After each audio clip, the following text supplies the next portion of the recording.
So yun mga ka-Hopesh, kakatapos lang ng mga training drills natin. Ngayon, kasama natin ngayon yung mga aspiring players na gusto mag-improve pa. So yun, nag-share lang ako ng konting knowledge ko at yung mga ginagawa namin. Magkaroon sila ng konting experience and konting knowledge pa in terms of training, sa mga varsity trainings. So yun guys, panoorin nyo itong video na to at baka sakaling meron kayo mapulot o may matutunan kayo sa mga ginawa namin today. Ito yun.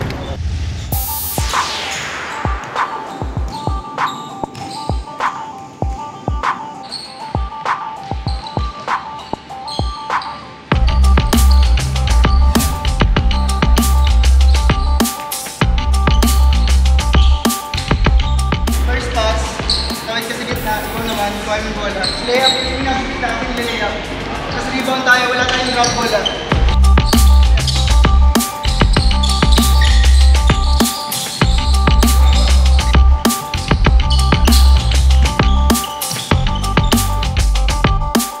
Ako nga po pala si Julifer Cervantes, 17 years old.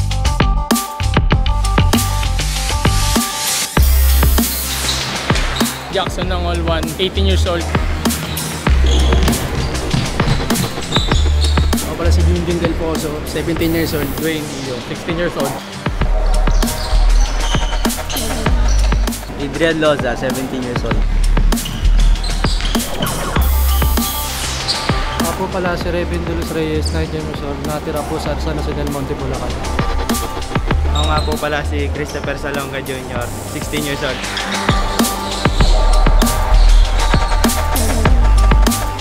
Ako pala si JP Seba, 20 years old, taga San Jose del Monte, Bulacan. Joshua Villanueva, 18 years old, nakatira sa Cubao, Quezon City. Jerome Bigay, nakatira sa Payatas, Quezon City.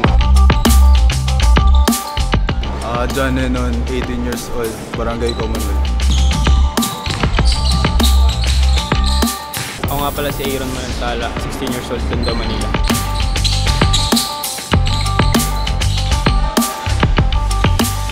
So itong ginagawa namin puro transition muna. Para natin ma-warm up saka makuha namin yung hangin namin. So para masanay sa pass break. Kasi itong 3-man na pass break nito mag-lead to into may defense mamaya sa 1 and 2, 2 and 3.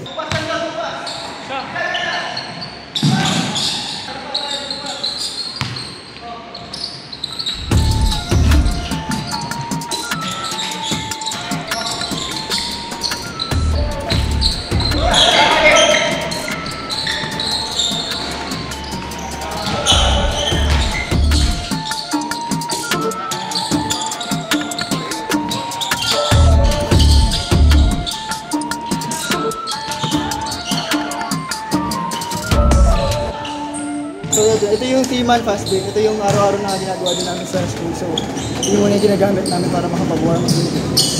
Nagawa na natin yung fast break na walang pantay. 2 on 1 naman tayo. Yung 2 on 1 magiging 1 on 1. So mangyayari, meron nang iiwan na doon. So 2 lines tayo. 5 dito, 5 doon. So 2 on 1 tayo. Live action dito to. Okay.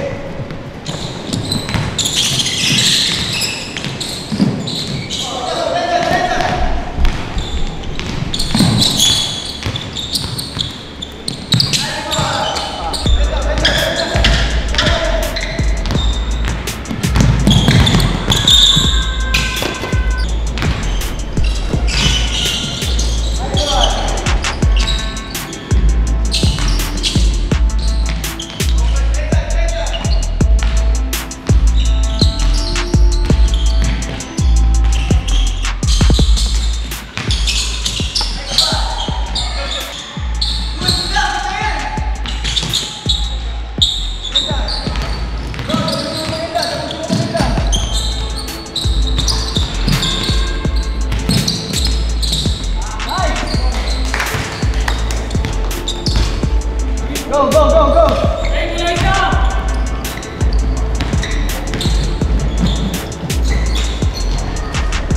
Ito naman 3 on 2, tas 2 against 1. Napapractice ito yung take advantage natin yung mga mismatch. Kapag ka fast break, nakasteal tayo ng bola, kaya natin kontrolin kung sino yung mismatch and yung disadvantage. So para mas makabasa ng maayos yung mga play. 3 on 3 naman tayo, pero meron tayong man-on-man defense. So 3 pila dito, 1, 2, 3, tas 3 din dito. Pupunta ako dito, touch the line ako, and then nakabuling ko siya.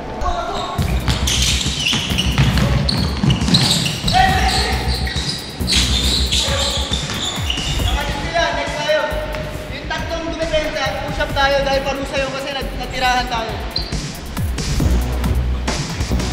Next three.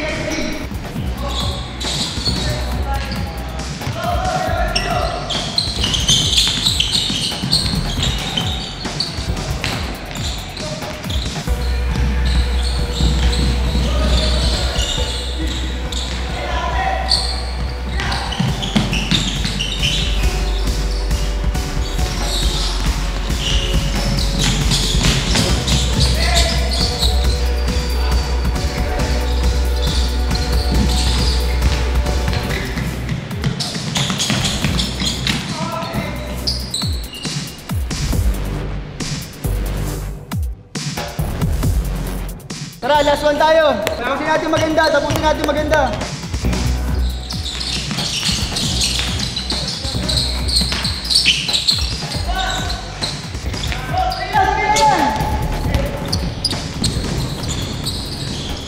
Tuloy. Walang outside dyan. Tuloy yan.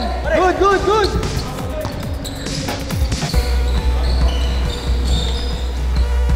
First time ko lang na-experience yung gantong klaseng training na iba-ibang drills yung ginawa namin. Shot ka. Tapos ikaw dito ka sa shirt, skin ka, sub, kayo yung sub. Sige, so yung ginawa naman natin kanina mga pasapasahan tsaka fast break, di naman natin basta-basta ginawa lang yun. Kaya natin ginawa yun kasi gusto natin makita siya dito sa totoong laro para ma-apply natin. So at the same time, hindi lang naman offense ang ginawa natin, pati defense. So wala sanang malamya, wala sanang malambot, tigas tayo. Pakita natin yung laro natin, sayang din yung ano. So jump ball tayo.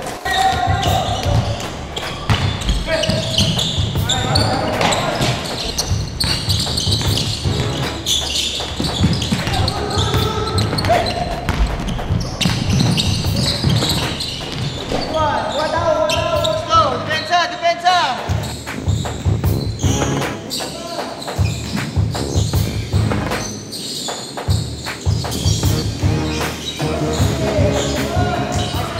Nice one!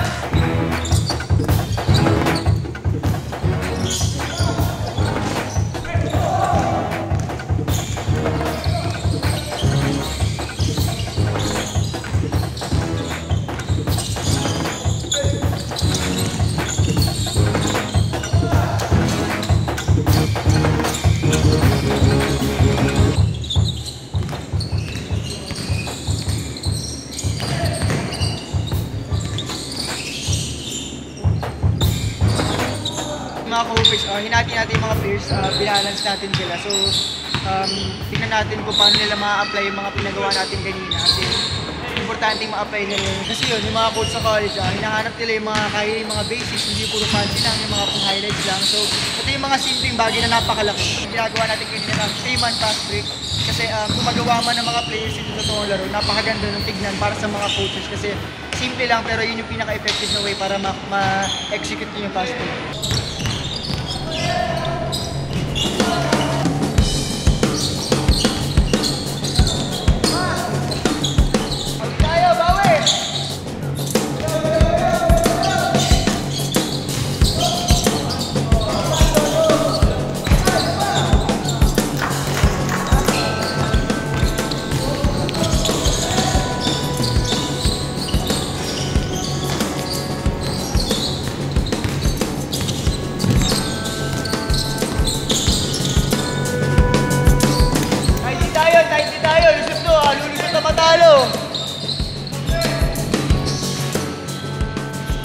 Tapos, tayo, lusot tayo. Sige, mga na tayo, mga nanalo, pila tayo.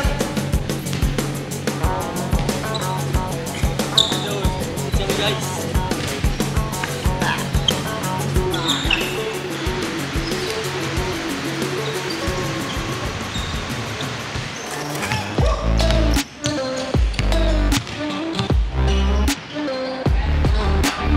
So yun mga ka-hoopers, kasama natin ngayon si Raven. Yun, Raven, syempre, kwentuhan muna tayo saglit habang wala pa tayong ginagawa.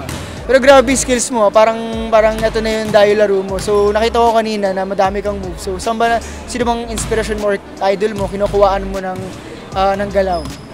Si James Harden po yung idol ko po, yung pinaka-inspirasyon ko po sa basketball. Kita ko nga kanya, step back ka dun sa idol mo. So yun nga, syempre matangkad siya. Ang height niya ngayon is 6 flat, tama ba? Kadalasan kasi ngayon mga Kupex sa mga basketball kapag nalaman na 6 flat kahit nga 5'11", ginagawang sentro, diba? So yung buti hindi ka ginawang ganun sa mga legal labas, sa mga laro-laro. Hindi naman po, simula bata po, matangkad na po. Maliit lang po ako dati at biglaan lang po paglaki ko. Ang laro ko pa talaga dati, guard po, saka shooting guard. Parang nag-growth spurt ka lang, biglaan tangkad. May mga ganun talaga, mga swerte na biglang tumatangkad. So yun, varsity ka ba ngayon saka naglalaro? Sa BCP po, sa Best Link College Philippines po. So yun mga Kupex, mga kasama natin si Raven sa magiging tune-up game natin ngayon. At yun, asahan ko yung mga galaw mo, pakita mo ako mamaya. So yun mga Kupex, magkakaroon tayo ng kalaban sa tune-up game natin. So abangan nyo, gagalingan namin dito. So yun, pinili namin yung mga nakitaan namin na merong potential tsaka magagaling kanina sa training, Winners 5 namin. So saka si Dodong masama din natin. So abangan nyo mga Kupex.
minutes na lang natitira. So, after nito 3 minutes na po, change tayo ng board. Tapos yun na yung last quarter natin mga coach.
So yun mga Kupek, second half na tayo. So last 12 minutes tayo mga Kupek. So bibigyan namin yung best namin. So subaybayan nyo lang. Tingnan natin yung resulta.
medyo naging intense yung laban ng bandang huli. Kasi syempre, as a basketball player naman lahat kami competitive. Gusto na yung manalo. Kasi yung score nun, last na kami lang mga kamisa. Tapos na natitira na lang 9 seconds.